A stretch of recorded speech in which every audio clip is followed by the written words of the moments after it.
meus queridos, tudo bem com vocês? Espero que sim.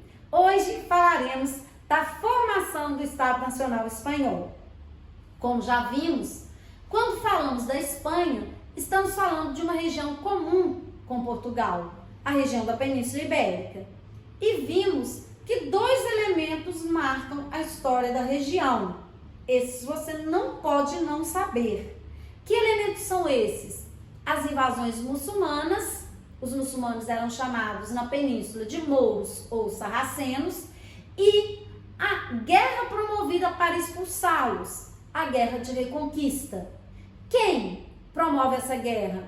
Os reinos cristãos, Leão, Castela, Navarra e Aragão. É essa história, a partir dessa história, dos elementos comuns, que veremos a história da Espanha. O que devemos ter em mente aqui? Enquanto Portugal já tinha se tornado um Estado nacional, lembrem-se, vamos lá, em 1138 Portugal tem fronteiras definidas e em 1385 Portugal se torna um Estado nacional através da Revolução de Avis. Enquanto isso ocorre na região de Portugal, o restante da península continua promovendo a chamada Guerra de Reconquista para expulsar os muçulmanos. E vai ser justamente dessa expulsão que nascerá o Estado espanhol. Vamos ver como esse processo se deu na Península Ibérica. Vamos lá. Bem, temos aí um mapa com uma seta mostrando a união do Reino de Leão com o Reino de Castela. Por que isso vai ocorrer? Porque o rei de Leão, apesar de ele ter se fortalecido, lembram-se, vocês se lembram que o rei Leão, ele vai doar o feudo a Dom Henrique, o nobre francês, que é o condado portucalense, que dá origem a Portugal. Então esse reino ele veio se fortalecendo ao longo aí de todo esse período. E esse rei, ele morre. E quando ele morre, ele não deixa descendente do sexo masculino. Isso gera uma disputa dinástica. Como que essa disputa dinástica ela foi resolvida? Unindo os reinos de Leão e de Castela. Esses reinos se unem por quê? Observem bem. Quando falamos da tentativa de expulsão dos muçulmanos da Península Ibérica, vocês não podem imaginar que esses reinos católicos, eles eram reinos amigos. Não, eles eram reinos rivais. Porque eles tinham como propósito o quê? Cada um tinha como propósito dominar a península. Para dominar a península, tinha que ficar livre de quem? Dos muçulmanos. Então, em um dado momento, esses dois reinos, eles percebem que, unindo forças, eles conseguiriam se fortalecer para expulsar os muçulmanos. Esse foi um passo, porque o passo seguinte era a união com os outros dois reinos, o reino de Aragão e o reino de Navarra. Prosseguindo então, como que isso vai ocorrer? Observem o próximo slide.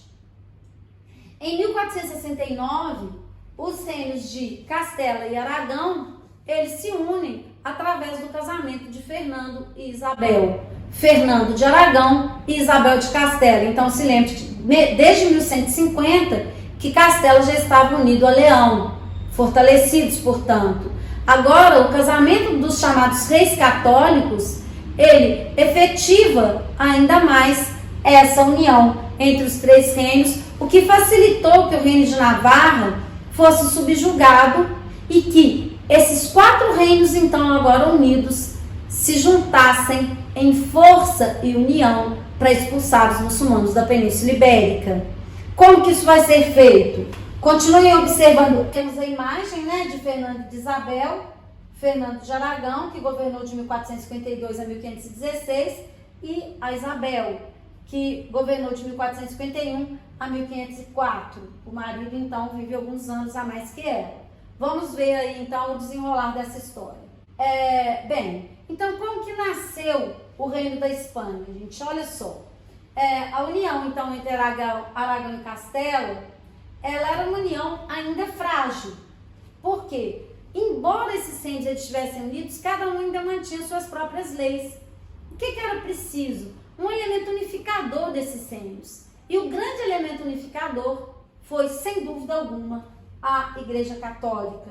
Então, em 1788, estabeleceu-se a Inquisição na Espanha, a pedido dos 6 católicos. E a Inquisição, ela passa a perseguir todos aqueles que se opunham ao catolicismo, especialmente a perseguição dos judeus e dos mouros na Península Ibérica. Esse é o detalhe mais importante no processo de unificação, que dissemos que é feita a ferro e fogo, pela guerra e pelo fogo da Inquisição. Quem não aceitou a unificação acabou sendo levado à Inquisição. E o principal alvo da Inquisição foram mulheres, judeus e muçulmanos. Esse é o detalhe importantíssimo para a compreensão da formação da Espanha. Em 1492, completa-se a unificação da Espanha, quando cai a última região dominada pelos muçulmanos na Península Ibérica, a região de Granada. Nós vamos observar essa região na evolução territorial desse domínio cristão no mapa que veremos agora. Observem bem. Temos aqui, desde o início, quando falamos lá da formação de Portugal, o primeiro reino que se forma, que é o Reino das Astúrias, que dá origem ao primeiro reino cristão, que é o Reino de Navarra. O restante em verde aqui, temos domínio muçulmano, é o Emirado de Córdoba, que representava o domínio muçulmano. No segundo mapa, o Reino das Astúrias desaparece, dando lugar aos reinos cristãos de Leão, Castela, Navarra e Aragão, e aparece ali em laranja o Condado de Barcelona.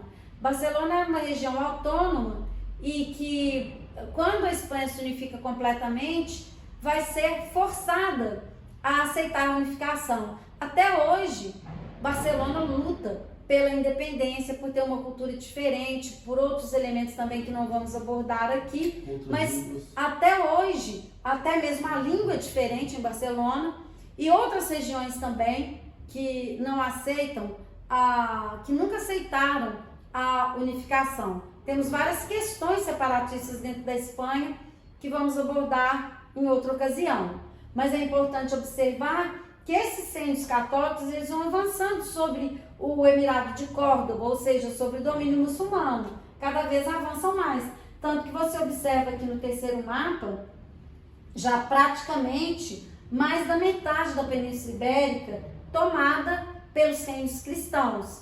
É o processo da Guerra de Reconquista. E temos aqui uma região que aparece logo abaixo, que é a região de Granada, que é uma região de predominância muçulmana. Portugal já aparece aqui formado, né, como um país independente. No segundo mapa a mesma coisa, só que no segundo mapa já vemos a completa unificação da Espanha e o reino de Granada, que foi o último reino a cair, efetivando em 1492, como já vimos, a unificação total da Espanha, mesmo que permaneçam questões separatistas dentro desse território. Temos aqui agora, no próximo slide, uma questão importante que diz respeito a essa atuação da Inquisição, que é a questão dos chamados cristãos novos. Nós acabamos de dizer que judeus e muçulmanos foram perseguidos na península. E quem são esses cristãos novos? São os judeus convertidos ao catolicismo. Convertidos forçosamente. Olha só, em 1492, todos os judeus foram expulsos da Espanha. Para se casar com uma das filhas dos 6 católicos, o rei de Portugal baixou um decreto semelhante. Então, os judeus passam a ser perseguidos em Portugal e na Espanha. Os judeus convertidos ao catolicismo eram chamados de cristãos novos em oposição aos cristãos velhos. Quem são os cristãos velhos? Os que sempre foram cristãos, os europeus. Houve conversões genuínas, mas a maioria era fruto da violência ou convivência social. O convertido, no entanto, acabava sendo discriminado. Ele era considerado alguém de sangue impuro e torna-se, então, um alvo da Inquisição cristã, da Inquisição católica. Agora a pergunta, e os mouros? O que aconteceu com os mouros? Vamos ver. Que bonitinho, gente. Vamos. Então, o que aconteceu com os mouros? Os mouros ou muçulmanos, ou sarracenos, como já vimos. Em Castela, em 1502, foi ordenada a conversão forçada dos mouros, os mouriscos. O reino de Aragão, a mesma ordem só veio em 1525-26. Apesar da pressão, a maioria dos mouros manteve seus costumes e religião, em segredo, obviamente, ainda que tenham abandonado a língua árabe. Depois de alguns conflitos, veio a ordem de expulsão de todos os mouriscos em 1609 e o norte da África foi seu destino. Nesse processo, a Espanha perde 4% de sua população, o que representou um prejuízo econômico muito significativo para a Espanha e que a longo prazo teria efeitos na própria decadência do Estado espanhol.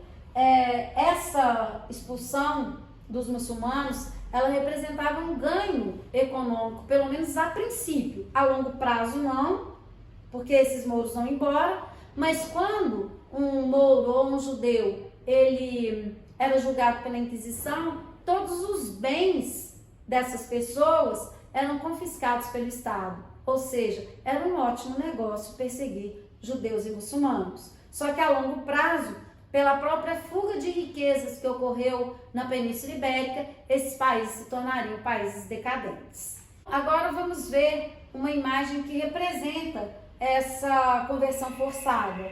A imagem a seguir, ela representa justamente essa conversão. Na próxima aula, falaremos da formação da França e da Inglaterra. Espero que tenham entendido, espero que tenham gostado. Um grande beijo para vocês e até a próxima aula.